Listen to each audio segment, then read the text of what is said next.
Bakithi angithi liqiniso vele lithi sonke sinawe emaphupho. Sonke sinawe emaphupho, hlezi swaphupha njalo masiphile empilweni. Ngoba lesinye isikhathi siba nekuthi sifuna kwafeze emaphupho ethu endleleni sithuke angafezeki.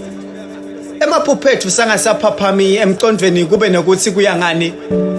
Kepha vele angafezeka kanjani uma thina sisengatati nokuthi sibobani?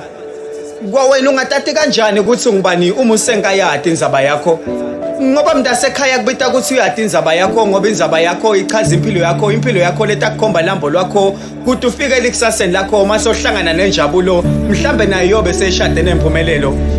Ngoba nokuthi manje ngayithola impumelelo hlezi khona leni basolako nithi ngibo labantu yako. Kanti cha kusiko njalo akekho lokuloyako. Lesinye isikhathi lokuloyako suke sekunguye nembeza wakho. Ngoba nokulikhohla liqiniso phela sitha sakho nguwe ecobo lwakho. Mntasekhaya yati iqiniso lwela impilo yakho sonke sifuna kwafeza lamaphupho phela kwati indzaba yakho.